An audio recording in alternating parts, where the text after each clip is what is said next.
Hello बच्चा लोग, क्या हाल चाल भाई तुम सबके। वंस अगेन वेलकम बैक आपके अमेजिंग जबरदस्त धांसू सुपर वाले प्लेटफॉर्म यानी कि PW पे। तो बच्चा देखो क्या है कि आज अपन स्टार्ट करने वाले हैं एक ऐसा टॉपिक जिसमें बात की जा रही है इक्वालिटी की। इक्वालिटी मतलब बोले तो समानता, वही जो कई बार आपको नहीं मिलती, खासकर उस केस में अगर आपके घर में छोटे भाई बहन हो। क्योंकि भैया कहीं ना कहीं जो ऐसा होता है ना कि मम्मी थोड़ा ज्यादा कंसर्न होती है उनको लेकर के, हालांकि आप खुद अभी बहुत छोटे हो, लेकिन हो सकता है कि यार आपसे भी छोटे कुछ ब्रदर्स एंड सिस्टर्स होंगे जिनको लेकर के आपके मम्मी पापा बहुत ज्यादा कंसर्न हो जाते हैं। और कभी कभी आपको ऐसा फील होता है कि यार ये हमारे साथ बहुत नाइंसाफी हो रही, समानता की बात नहीं की जा रही, क्वालिटी की बात नहीं की जा रही है ना। ऐसे कई बार ऐसा होता है कि आपके कुछ फ्रेंड्स आपका फेवरेट फेवरेट टिफिन ज्यादा खा जाते हैं और फिर भी आपको लगता है कि यार मम्मी ने इतना प्यार से बना के दिया था और मुझे तो ये पूरा मिला नहीं और बहुत ही कम मेरे को मिला, तो कहीं ना कहीं यार इक्वल डिवीजन नहीं हुआ। या फिर ऐसा भी हो सकता है कि आप गली क्रिकेट खेलने गए हो और आपसे फील्डिंग करवा ली गई हो और आपको बैटिंग ना मिली हो। वो बैटिंग के टाइम पे ऐसा बोल दिया गया हो कि अरे यार अंधेरा हो रहा है, नेक्स्ट टाइम बैटिंग ले लेना। तब भी आपको ऐसा फील हो सकता है कि आपको इक्वल फील नहीं कराया गया या आपके साथ समानता नहीं हुई, है ना। चलिए, तो ये तो बहुत छोटे छोटे इंस्टेंसेस है, लेकिन हमारी सोसाइटी में, हमारे समाज में ऐसे बहुत सारे एग्जाम्पल्स हैं जहां पे ये देखा जा सकता है कि भैया समानता वाला जो सेशन है वो काफी ज्यादा कम मिलता है, राइट। यानी बहुत सारे ऐसे एस्पेक्ट्स हैं समाज के अंदर, सोसाइटी के अंदर, जहां पे इक्वालिटी देखने को काफी कम मिलती है। और आज ऐसे ही कुछ एस्पेक्ट्स पे हम नजर मारेंगे, यानी कहने का मतलब है इस चैप्टर की शुरुआत करते हैं जिसका नाम है स्ट्रगल्स फॉर इक्वालिटी। तो चलो सारे के सारे एवेंजर्स आ जाओ मेरे साथ, कहां पे?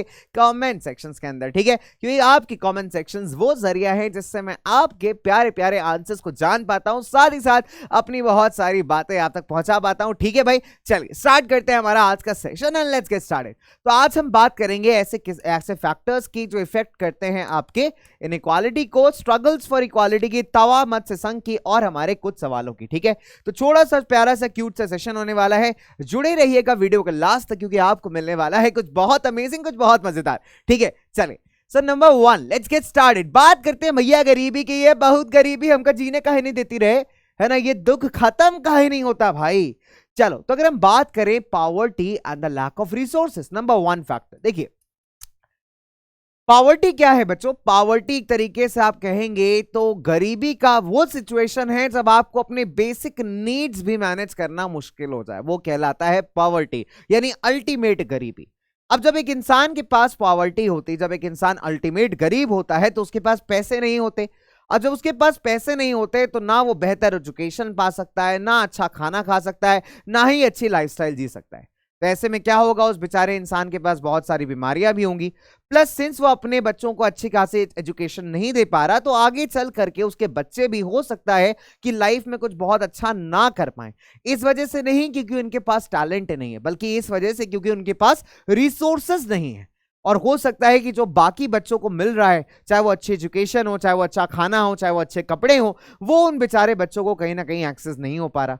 तो ये क्या है बच्चे, अपने आप में इनइक्वालिटी है ना, या कह सकते हैं कि अपने आप में समानता तो बिल्कुल नहीं है। बच्चों को कई बार जब मैं बाहर रोड पे देखता हूँ यार, खासकर जब मेट्रो स्टेशन से निकलता हूं मैं, है ना, तो कई बार मैंने देखा है कि जो बच्चे हैं वहां पे बेचारे हाथ में लेकर के कुछ कुछ बेच रहे होते हैं, है ना। चाहे वो गुलाब का फूल बेच रहे होते हैं, कई बार पेन बेच रहे होते हैं, बट वो कुछ बेच रहे होते हैं, छोटे बच्चे हैं बेचारे, ठीक है। कुछ के पैरों में चप्पल नहीं है, कुछ के पैरों में चप्पल है, तो कपड़े अच्छे नहीं है, विंटर्स के टाइम पे जैकेट्स नहीं है। और ऐसा नहीं है कि वो अपने मन से ऐसा कुछ कर रहे हैं, नहीं भाई, उनके पेरेंट्स भी वहीं बैठे हैं और पेरेंट्स करवा रहे हैं। लेकिन पेरेंट्स की भी एक मजबूरी है क्योंकि पेरेंट्स के पास कोई ऑप्शन नहीं है बेगिंग के अलावा, भीख मांगने के अलावा। क्यों? क्योंकि भाई उनको रिसोर्सेस कभी मिल ही नहीं पाए, है ना, उनको संसाधन कभी मिल ही नहीं पाए।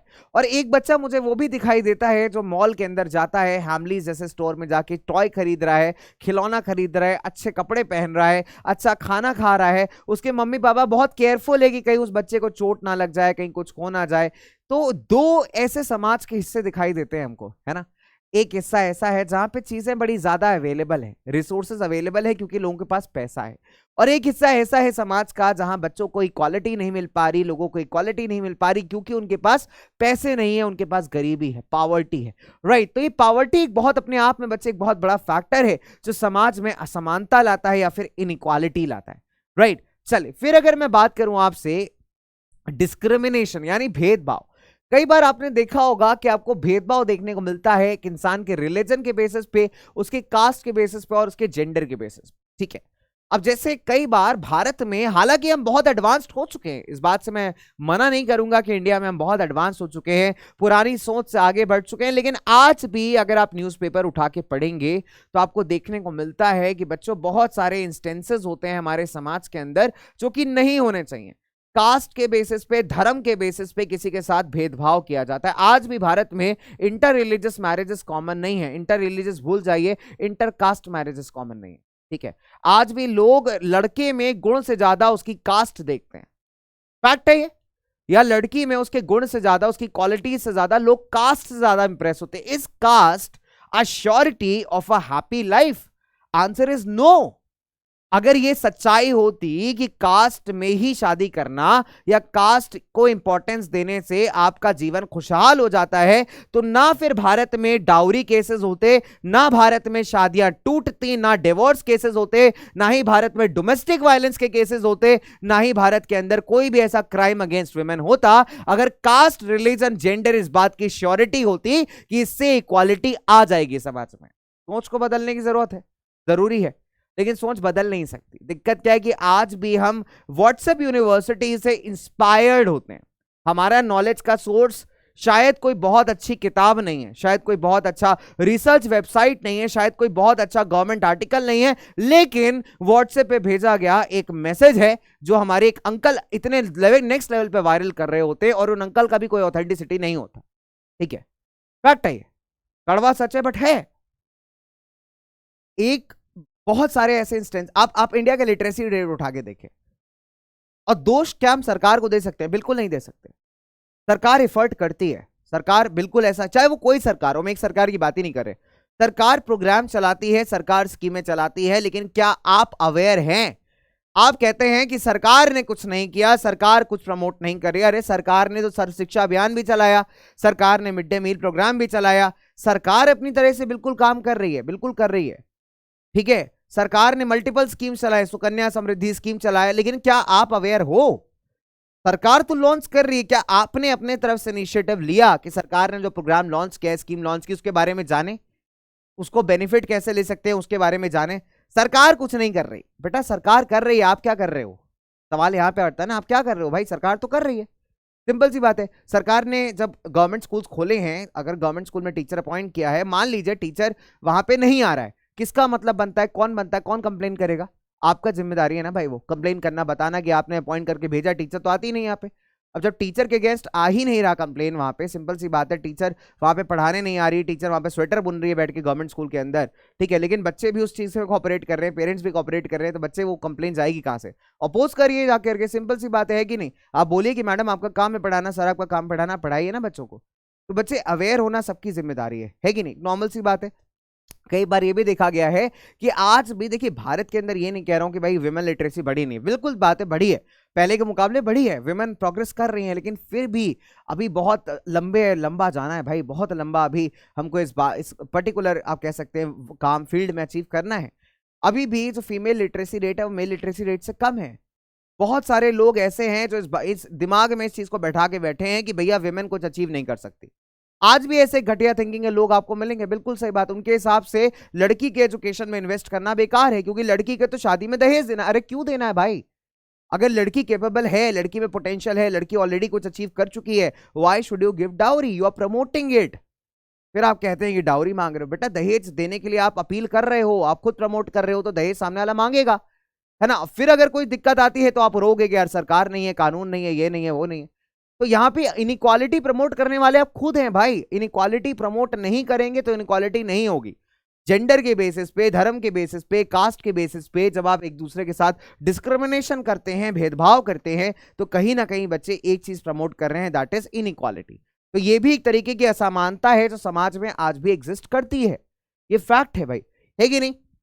तो इंसान को कभी भी अगर हम बात करें, कभी भी जब हम स्कूल जाते हैं, तो स्कूल में जब आप आपके जो क्लासमेट्स होते हैं, क्या कभी आप दोस्ती इस बात को आगे रख के करते हो कि कास्ट क्या है तुम्हारा, जेंडर क्या है तुम्हारा, है ना, या रिलीजन क्या है? नहीं यार, हमारे दोस्त होते हैं, सब तरीके के दोस्त होते हैं, इनके साथ हम लंच करते हैं, इनके साथ हम खेलते हैं, ये नहीं पूछते कि भैया हम तुमको तब अपनी टीम में रखेंगे जब अपनी कास्ट बताओगे, नहीं पूछते ना हम कभी, नॉर्मल सी बात है, नहीं पूछते, क्योंकि स्कूल एक ऐसा प्लेस है जहां पे होलिस्टिकली आपको डेवलप किया जाता है। तो लेकिन दिक्कत यह है कि जब समाज के इन्फ्लुएंस में हम आते हैं तो स्कूल में सिखाई गई इन वैल्यूज को कहीं ना कहीं हम भूल जाते हैं, है ना। तब यहां पे आती है बात डिस्क्रिमिनेशन की, और बहुत जगह हमने देखा है कि यार इस तरीके का डिस्क्रिमिनेशन अपने को देखने को मिलता है। हालांकि समय के साथ चीजें बदल रही हैं, लोग जितना एडवांस्ड हो रहे हैं इन बैरियर्स को ब्रेक कर रहे हैं, और ये चीजें आजकल भारत के एडवांस शहरों में आपको थोड़ी कम दिखेंगी, बड़े शहरों में कम दिखेंगी, लोगों के पास टाइम ही नहीं है इन सब पे बात करने का, ठीक है। लेकिन आज भी कुछ छोटे शहर है जहां पे कहीं ना कहीं ये सब चीजें आपको थोड़ी थोड़ी दिखती हैं, ठीक है, मतलब कभी का कभी दिखती हैं, ठीक है।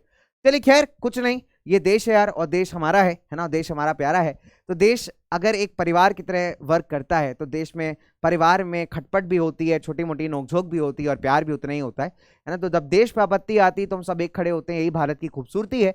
भले ही हमारे इंटरनल कॉन्फ्लिक्ट्स कितने भी हो, लेकिन जब एज अ नेशन बात की जाती है ना तो हम सब एक साथ मिलकर के खड़े होते हैं, और यही ब्यूटीफुल है अबाउट इंडिया, इजंट इट। चलिए, तो समय के साथ ये चीजें भी बदलेंगी, इनइक्वालिटीज भी बदलेंगी। Let's hope for the next, in the next 10-15 years, 20 years हमें शायद एक नया, एक अलग ही लेवल का भारत देखने को मिलेगा, है ना। और तब होगा जब हम सब लोग मिलकर के एफर्ट्स करेंगे, है ना बच्चों। चलिए, तो आज अगर मैं आपको टॉपिक पढ़ा रहा हूं स्ट्रगल्स फॉर इक्वालिटी, तो अगर इस टॉपिक को पढ़ के सिर्फ आप क्वेश्चन आंसर लिख करके आ जाते हो पेपर में, तो यार मेरा पढ़ाना बेकार है, क्योंकि क्वेश्चन आंसर तो तुम अगर नहीं पढ़ाऊंगा तो भी तुम लिख ही लोगे, लर्न करके। मैम 10 क्वेश्चन लिखा है, 15 क्वेश्चन लिखा है, 20 क्वेश्चन लिखा है, मैम ने रिविजन कराया, तुम पढ़ के तो नंबर ले ही आओगे, लेकिन क्या नंबर लाना सिर्फ ऑब्जेक्टिव है चैप्टर का? नहीं, इस चैप्टर का ऑब्जेक्टिव बहुत अलग है। जो आप पढ़ रहे हो ना, कभी उसको रियल लाइफ में अप्लाई भी करना, ठीक है। जब कभी आगे कभी मन करे कि किसी के साथ मैं भेदभाव करूं एक पर्टिकुलर क्राइटेरिया पे, तो याद करना कि यार हमने एक चैप्टर पढ़ा था स्ट्रगल्स फॉर इक्वालिटी, और उसमें सर ने एक बात बताई थी कि सर यार आप जो हो ना, आने वाले फ्यूचर जनरेशन आप पिलर्स हो, और आप ही अगर नहीं सही रहे तो आगे काम कैसे बनेगा। हम तब किसी को बुरा बोल सकते हैं जब हम खुद बहुत अच्छे हो, है ना। तो खुद अच्छा बनना जरूरी है। Be the change you wish to see in the world, that is how it goes, right. जो बदलाव आप समाज में चाहते हैं, तो पहली बदलाव की शुरुआत आपकी खुद से होती है। अभी आप बच्चे हो, आप ग्रूम हो गया, बहुत सारे अलग अलग चीजों को एक्सपोज हो गए, लेकिन अगर तब आप इन अच्छी वैल्यूज को कैरी करते हो तो बेटा हमेशा अपना एक मार्क छोड़ोगे समाज के अंदर, सोसाइटी के अंदर एक अलग पहचान बनाओगे। जो लोग सक्सेसफुल हैं, जो लोग बड़े हैं, जो लोग अलग हैं, वो इसलिए अलग नहीं है, है ना, क्योंकि उन्होंने मतलब आप कह सकते हैं कि कुछ बहुत डिफरेंट कर डाला है, नहीं। उन्होंने अपने वैल्यूज को कहीं ना कहीं इनकलकेट रखा, उन्होंने वैल्यूज को फॉलो किया है, और वही एक चीज है जो एक छोटी सी लाइन, देखिए एक ऑर्डिनरी में और एक एक्स्ट्रा ऑर्डिनरी में एक छोटा सा फर्क है, पता है क्या? वो है एक्स्ट्रा। अगर वो आप करते हो ना, तो आपकी सामान नॉर्मल चीज को, ऑर्डिनरी चीज को वो एक्स्ट्रा ऑर्डिनरी बना देता है। तो that is the big difference. Okay, small है बट बड़ा है, ठीक है। चले आगे बात करते हैं। भारत में ऐसे बहुत सारे स्ट्रगल्स हमको देखने को मिलते हैं जहां पे लोग एक साथ आकर के बहुत सारे वैरायटी ऑफ इश्यूज पे फाइट करते हैं, ठीक है। जैसे फॉर एग्जांपल कुछ फेमस स्ट्रगल्स हैं जहां वुमेन्स ने मूवमेंट यहां पे चलाए हैं to raise the issues of equality. अब देखिए फॉर एग्जांपल भारत में आप पहले अगर देखोगे तो बहुत बार ऐसा देखा जाता था कि महिलाओं को सेम काम के लिए जो मेन कर रहे हैं इक्वल वेजेस नहीं मिल रही, इक्वल पैसा नहीं मिल रहा। आज भी कुछ केसेस में है, लेकिन ये चीजें चेंज हुई हैं। मिनिमम वेजेस एक्ट आया। मिनिमम वेजेस एक्ट कहता है कि अगर नेचर ऑफ वर्क सेम है तो चाहे वो मेल हो चाहे फीमेल हो, दोनों को इक्वल अमाउंट ऑफ पैसे मिलने चाहिए, ठीक है। एक छोटा सा एग्जांपल मैंने आपको दिया, ठीक है। फिर अगर हम बात करें तावा मत्स्य संघ है, तावा नदी है मध्य प्रदेश के अंदर, ठीक है, वो एक बड़ा अच्छा एग्जांपल है आपके क्वालिटी के स्ट्रगल का। बीड़ी वर्कर्स हो गए, फिशरमैन हो गए, एग्रीकल्चर लेबर्स हो गए, स्लम में रहने वाले लोग हो गए, है ना। ऐसे बहुत सारे लोग हैं जो हर एक तरीके से, मतलब आप कह सकते हैं अपने अपने तरीके से समाज में स्ट्रगल कर रहे हैं इक्वालिटी के लिए, समानता के लिए, ठीक है। तो इनके अपने तरीके हैं, अपने तौर तरीके हैं, जिसके चलते समाज में क्या कर रहे हैं, स्ट्रगल कर रहे हैं ताकि इनको इक्वालिटी मिल सके, ताकि इनको समानता मिल सके, ठीक है। आज हम बात करेंगे तावा मत्स्य संघ की, कि तावा मत्स्य संघ भाई क्या है, किस बारे में है, एंड इन्होंने कैसे अपने अधिकारों के लिए फाइट किया, ठीक है। चलिए फिर मैं आगे बात करूं बच्चों कि जब डैम्स को बिल्ड किया जाता है या फॉरेस्ट एरियाज को कभी सेंचुरीज डिक्लेयर किया जाता है, प्रोटेक्टेड एरियाज डिक्लेयर किया जाता है, बहुत सारे ऐसे लोग होते हैं जो आपके डिस्प्लेस हो जाते हैं। डिस्प्लेस मतलब उनको अपने घर द्वार को छोड़ना पड़ता है, ठीक है। डेवलपमेंट प्रोजेक्ट्स के चलते क्या होता है,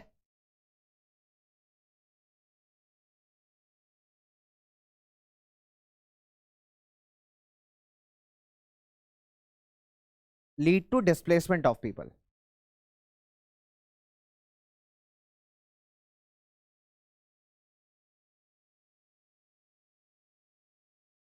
मेनी केसेस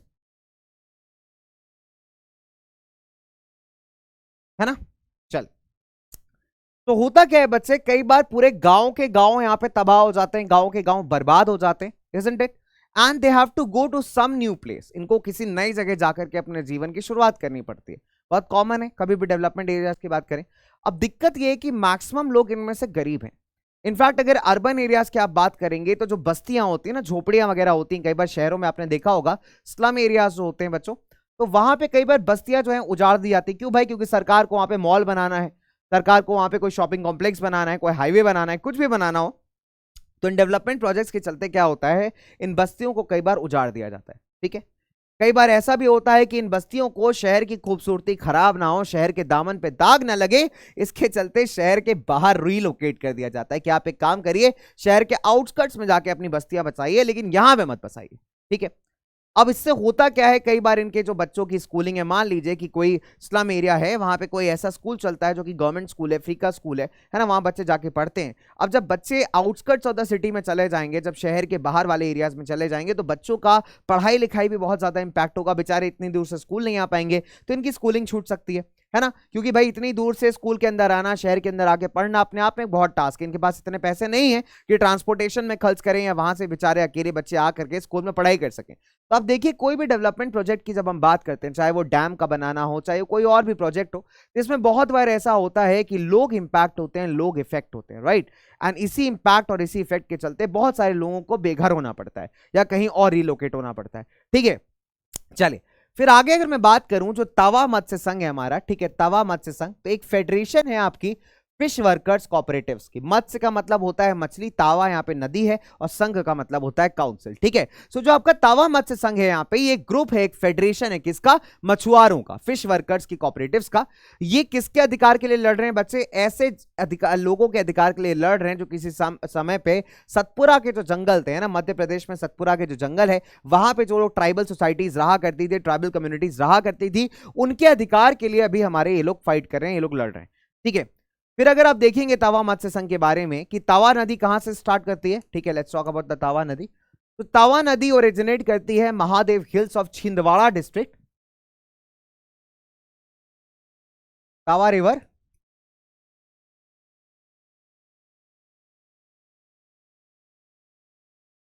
तो तावा रिवर ओरिजिनेट्स कहां से ओरिजिनेट करती है आपकी तावा नदी? This originates from Mahadev hills of Chhindwara district. Mahadev तो याद रहेंगे भाई,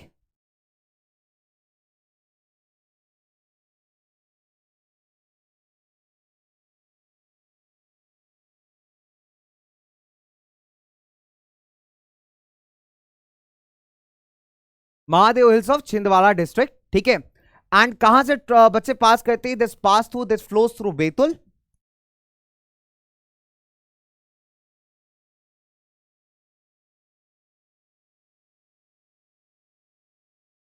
इट फ्लोज थ्रू बैतुल, और बैतुल के बाद किसको ज्वाइन करती है? नर्मदा नदी को ज्वाइन करती है होशंगाबाद में।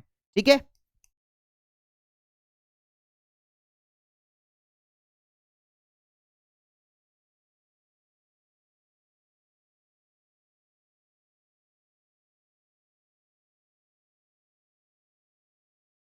ज्वाइंट्स नर्मदा इन होशंगाबाद। ठीक है, चलिए आगे बढ़ते हैं थोड़ा सा। Okay, let's move further. So हमने क्या देखा अभी तक बच्चे? जो हमारी तावा नदी है कहां ओरिजिनेट करती है? ओरिजिनेट करती है आपकी महादेव की पहाड़ियों में, जो कि पड़ता है छिंदवाड़ा डिस्ट्रिक्ट में। और उसके बाद बच्चे बैतुल से फ्लो करती है, बैतुल आपका एमपी वाले साइड पे। एंड उसके बाद बच्चों अगर हम देखें तो नर्मदा नदी को ज्वाइन करती है आपकी होशंगाबाद के अंदर। ठीक है, अब अगर आप देखेंगे कि तावा डैम, जो तावा डैम बनाया गया है तावा नदी के ऊपर, ठीक है, तो जो आपका तावा डैम है बच्चे, ये स्टार्ट हुआ था इसका कंस्ट्रक्शन 1958 में, और उसको कंप्लीट किया गया 1978 के अंदर। ठीक है, यानी 20 साल लग गए लगभग। फिर आप देखेंगे बच्चे, इसने किया क्या, जो आसपास के बहुत सारे एग्रीकल्चरल एरियाज थे ना, यानी खेती बाड़ी वाली जमीनें थी या जंगल के एरियाज थे, उनको पानी में डुबो दिया। It समर्ज्ड them in the water. ठीक है, अब बेचारे जो हमारे जंगलों के आसपास रहने वाले लोग थे, जब उनके एरियाज में पानी भरने लगेगा तो बच्चे क्या होगा? उनका तो नुकसान हो जाएगा, बिकॉज जंगल खराब हो रहा है, उनके रहने के इलाके खराब हो रहे हैं। अब इनको क्या करना पड़ेगा? सिंपल सी बात है बच्चों की, अपने घर द्वार छोड़ के जाना पड़ेगा। ठीक है, अब क्या हुआ? घर द्वार छोड़ के जाने पे कुछ लोग ऐसे थे, जो लेक क्रिएट होता है ना, डैम के आसपास का जो लेक क्रिएट होता है उसको हम कहते हैं रिजर्वायर। ठीक है, पानी जहां कलेक्ट होता है, तो कुछ लोग वहां पे आसपास रहने वाले, है ना, और कुछ लोग रहने के बाद क्या करने लगे? थोड़ी बहुत खेती बाड़ी करने, लेकिन उससे लेकिन उनकी बहुत ज्यादा इनकम हो नहीं रही थी। ठीक है। तो they found a livelihood in fishing, तो इनका कहीं ना कहीं जो इनकम था बच्चों काफी ज्यादा कम था। तो क्योंकि एक तो जो पहले नेचुरली अच्छा खासा रहते थे जंगल वाले एरिया में, तो वहां से ठीक ठाक इनका काम वाम चल जाता था, फॉरेस्ट प्रोडक्ट प्लस थोड़ा बहुत फार्मिंग कर लिया। अभी क्या हुआ कि डिस्प्लेस हो गए अपने, जब ये तवा डैम बना तो तवा डैम बनने से क्या हुआ कि इनका नेचुरल घर तो काफी डिस्ट्रॉय हो गया। अब इनको कहीं और रिलोकेट होना पड़ा। अब वहां पे दिक्कत क्या है कि इनको जो भी फिशिंग वगैरह कर रहे हैं उससे कुछ खास इनकम आ नहीं रही है। ठीक है। अभी क्या होता है बच्चों यहाँ पे कि 1994 में यानी 1994 में सरकार ने क्या किया, जो फिशिंग के अधिकार थे तावा रिजर्वायर के एक प्राइवेट कॉन्ट्रैक्टर को दे दिए। अभी जो तावा लेक के अंदर मछली वगैरह पकड़ के अपना ये लोग रोजगार चला रहे थे, लेकिन सरकार ने क्या किया, पैसे एक्सट्रैक्ट करने के लिए तावा नदी के अंदर, तावा जो रिजर्वायर बना था तावा डैम के पीछे, उसमें फिशिंग करने का कॉन्ट्रैक्ट किसको दे दिया, प्राइवेट कॉन्ट्रैक्टर को। अब प्राइवेट कॉन्ट्रैक्टर ने क्या किया कि ये जो लोकल लोग थे इनको भगा दिया और सस्ते लेबर बाहर से ले आया, क्योंकि सस्ता लेबर क्या करेगा, कम पैसे चार्ज करेगा, इजंट इट।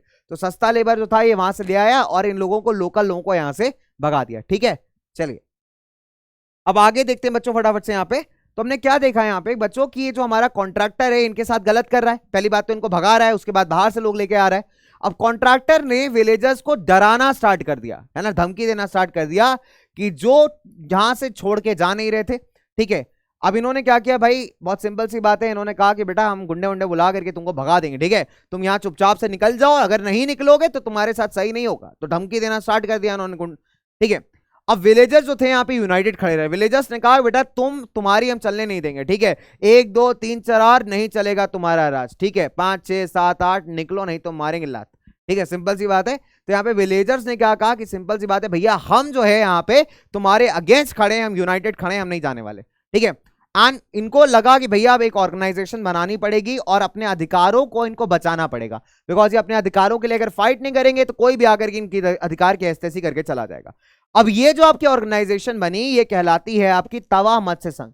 तावा नदी, मत्स्य यानी मछली और संघ यानी काउंसिल। तो इनके राइट्स किसको लेकर के थे, फिशिंग को लेकर के, तो वहां से आ गया मत्स्य किस नदी के पास, तवा नदी के पास, और काउंसिल क्या हुआ, संघ हुआ। तो यहां से बना तवा मत्स्य संघ। ठीक है। इन्होंने रैली ऑर्गेनाइज किए, चक्का जाम किया। चक्का जाम कहते हैं जब आप रोड ब्लॉक कर देते हैं ना। अब इससे क्या होगा, इन्होंने जो कॉमन सर्विसेज हैं उसको इंपैक्ट किया, तो सरकार तक जो है इनकी आवाज जाएगी भैया कि इनके साथ गलत हो रहा है ना। तो इन्होंने डिमांड किया कि जो इनका अधिकार है फिशिंग करने का तावा रिजर्वायर के अंदर, उसको माना जाए। ठीक है। और इनके रिस्पॉन्स के जो इनको प्रोटेस्ट, जो आंदोलन ये कर रहे थे, इस रिस्पॉन्स में गवर्नमेंट ने क्या किया, एक कमेटी बनाई। ठीक है, जो कमेटी का काम था कि इस इशू को एड्रेस किया जाए, इस इशू को समझा जाए कि यहाँ पे दिक्कत क्या है। ठीक है। कमेटी ने रिकमेंड किया कि जो फिशिंग के अधिकार हैं वापस से गांव वालों को दे दिए जाएं, जिससे उनका जो रोजमर्रा की जिंदगी है, जो जरूरतें हैं, एटलीस्ट वो पूरी हो सकें। तो 1996 के अंदर जो मध्य प्रदेश सरकार थी, यानी जो मध्य प्रदेश गवर्नमेंट थी, उसने डिसाइड किया कि जिन लोगों को वहां से डिस्प्लेस किया गया है ना, जिन लोगों के घर बर्बाद हुए हैं तावा डैम की वजह से, ठीक है, जो फिशिंग राइट्स जो है उन लोगों को दिए जाएंगे। यानी जो गांव वाले हैं वो यहाँ पे क्या हुए भाई, जीत गए।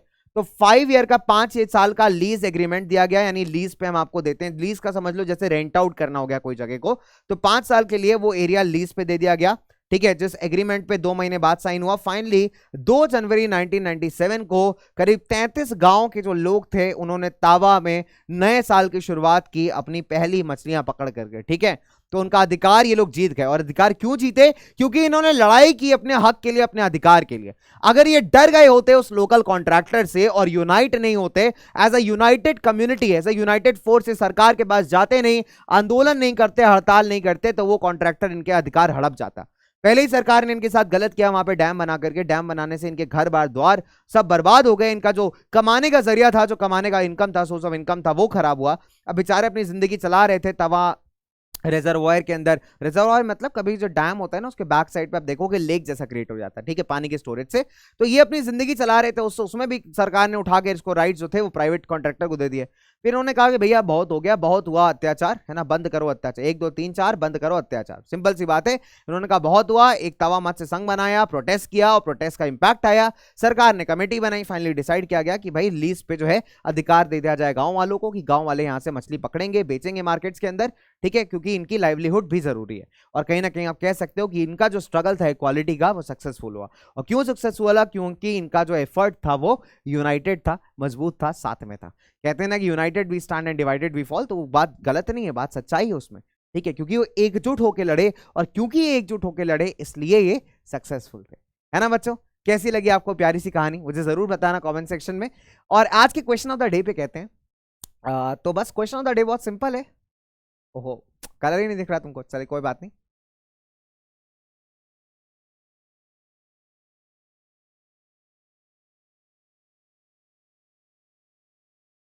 Explain how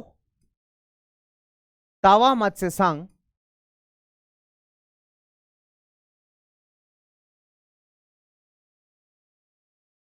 presents a good example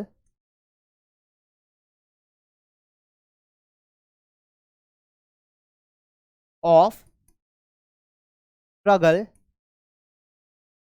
for equality.